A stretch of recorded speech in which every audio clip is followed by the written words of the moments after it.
Olá, tudo bom? Muito bom ter você aqui com a gente nesses nossos devocionais em família.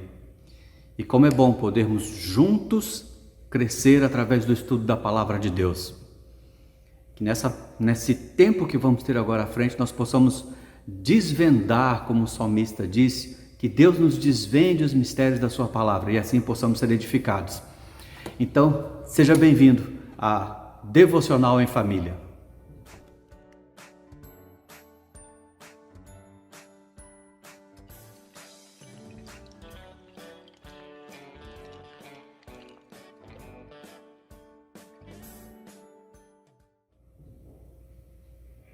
Hoje nós vamos estudar um pouquinho sobre a primeira carta de Pedro, 1 Pedro 4, 7 até o verso 11.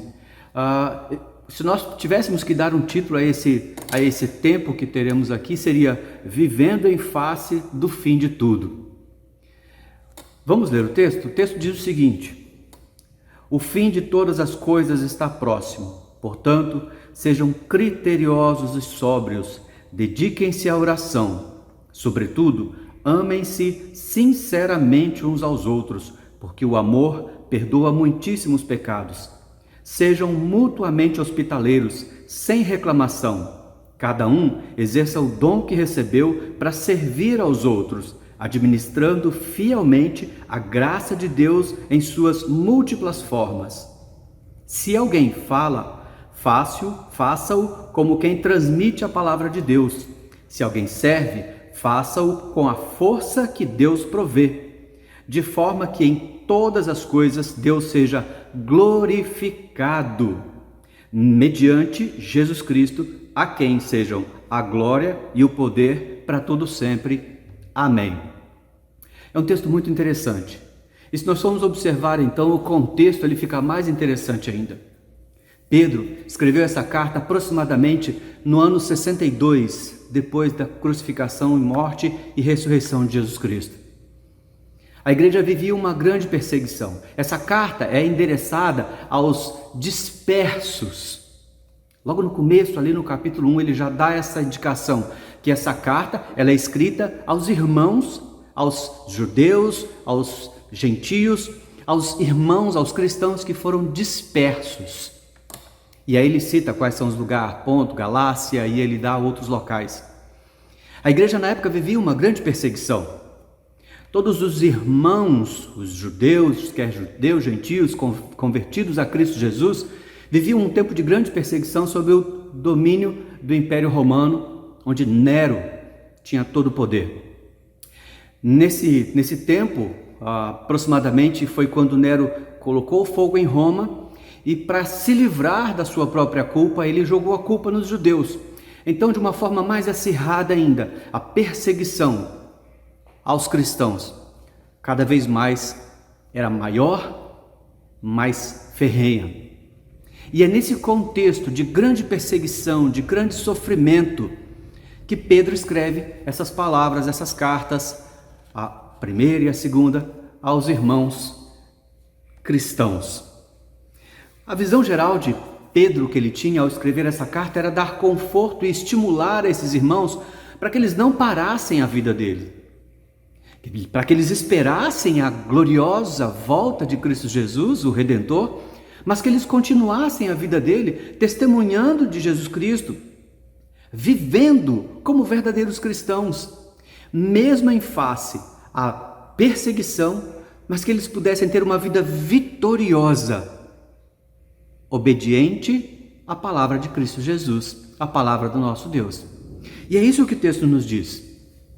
E aí nós podemos destacar alguns ensinamentos desse texto que são maravilhosos e são aplicáveis para as nossas vidas nesses dias em que nós vivemos. Por exemplo, permanecerem tranquilos e triunfantes sob a perseguição, isso sempre estando alertas e prudentes. Esse é o conselho que Pedro dá aos irmãos. Permaneçam tranquilos e triunfantes. Mesmo em meio a toda a perseguição, estejam alertas, sejam prudentes. É o mesmo desafio para nós hoje. Temos andado alertas ou temos sido displicentes com relação a tudo tudo o que tem acontecido no nosso tempo e ao nosso redor. Deus está cumprindo o seu projeto, o seu propósito. E nós temos que estar atentos aos sinais. Uma outra coisa que ele fala aqui é exercendo a graça da oração. Pedro estimula os irmãos não só para que eles sejam criteriosos e sóbrios, mas para que eles continuem em oração. Qual é o teu tempo gasto em oração? Qual é o tempo que você dedica nessa comunhão com o Pai? Prosseguindo, ainda o texto nos fala, sobre exercendo a lei áurea do amor, acima de tudo, tratando os irmãos com amor.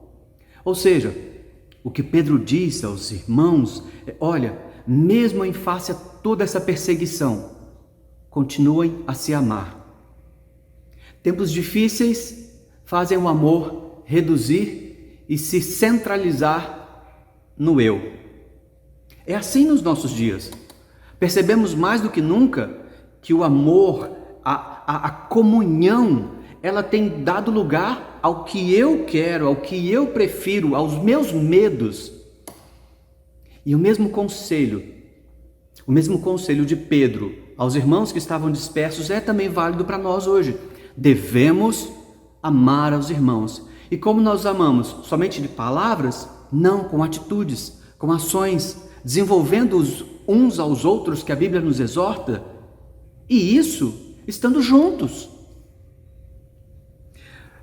Outra coisa que nós podemos ver interessante que Paulo exorta aos irmãos naquela época é que na igreja o ministério deveria prosseguir como usual. O ministério deveria prosseguir. Mas como que nós entendemos isso? Onde você está lendo isso, Fernando? Quando Pedro diz lá o seguinte: sejam mutuamente hospitaleiros, sem reclamação, cada um exerça o dom que recebeu para servir aos outros, administrando fielmente a graça de Deus em suas múltiplas formas. E aí ele fala, se alguém fala, faça-o com quem transmite a palavra de Deus. E aí ele continua descrevendo os dons. Sabe o que ele está querendo dizer aqui? Que continuem a sua vida cristã, amando os irmãos e desenvolvendo os dons. Para que os dons foram dados?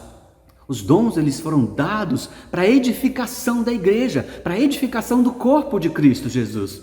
Então, o que Pedro está querendo dizer aqui: continuem a vida cristã de vocês, mesmo em meio a toda perseguição, mesmo em meio a todo sofrimento, continuem a exercer a comunhão, estarem juntos e desenvolverem dons, talentos em prol do crescimento do corpo de Cristo. E como diz Efésios 4, até que todos cheguemos à plena varonilidade, à medida da estatura de Cristo Jesus. Outra coisa que nós podemos ver, que Pedro ensina, é o seguinte: todo homem deve exercitar seus dons na plena medida dos mesmos para benefício geral da comunidade. Você tem exercitado os seus dons? Você tem desenvolvido os seus talentos ou você os tem enterrado? Mesmo em época de pandemia, nós podemos desenvolver os nossos dons, os nossos talentos. Mas para isso, nós temos que abandonar o eu. Porque o dom, como eu já disse antes, ele é feito para edificar a vida do meu irmão. Ele é feito para ser usado no contexto de comunidade. Então eu utilizo os meus dons edificando a vida de outro, e o outro exerce os seus dons edificando a minha vida. É isso que Pedro está querendo dizer quando ele fala: exercitem os seus dons, continuem a exercitar os seus dons. E ele ainda continua advertindo e exortando a igreja: assim, tudo que você realizar trará glória a Deus. Assim, tudo que você realizar dará glória a Deus. É o que nós lemos lá: faça-o com a força que Deus provê, de forma que em todas as coisas Deus seja glorificado mediante Jesus Cristo. Todas as coisas devem ser feitas para a glória de Deus. Todas as coisas. O vir à igreja, o estar e desenvolver a comunhão com os irmãos, o servir uns aos outros, o suportar as provações e as aflições e as dificuldades, sabendo que a nossa esperança não está em coisas, em pessoas, mas está em Deus, em Jesus Cristo. Esse sim, uma vida assim, é que glorifica a Deus. E por último, nós podemos ver quando Pedro diz: a quem sejam, falando de Jesus Cristo, a quem sejam glória e poder para todos sempre. Amém. Pedro exorta aos irmãos: vivam a vida de vocês, mesmo em meio a dificuldades, mesmo em meio à perseguição, mesmo em meio à morte, mas continuem a viver a vida de vocês, amando os irmãos, servindo a igreja, obedecendo a Deus, glorificando em tudo que você fizer. Isso também se aplica à nossa vida hoje. Cristãos, nós hoje podemos, mesmo em meio às dificuldades, mesmo em meio aos momentos difíceis, continuar glorificando a Deus, honrando através da nossa obediência. Mesmo em meio a toda a pressão e problemas e dificuldades, nós podemos vencer, porque Cristo é nossa esperança, porque o nosso Redentor vive, porque Deus é conosco. Então, podemos sim viver uma vida que agrade a Deus, mesmo em meio à tribulação. Podemos sim viver uma vida que glorifique a Jesus Cristo, mesmo em meio a pandemias. Podemos sim viver uma vida de cristãos que desenvolvam a comunhão e no meio desta doem os seus dons a serviço da igreja, o corpo de Cristo. Que esse seja o nosso desafio, viver uma vida, mesmo em meio à tribulação, mesmo em meio às dificuldades, mesmo em meio às doenças, como os nossos irmãos do passado, mas uma vida que glorifica a Deus, uma vida que obedece a Deus, uma vida vivida para Ele, não para mim mesmo, mas para Ele. Amém. Que Deus nos abençoe.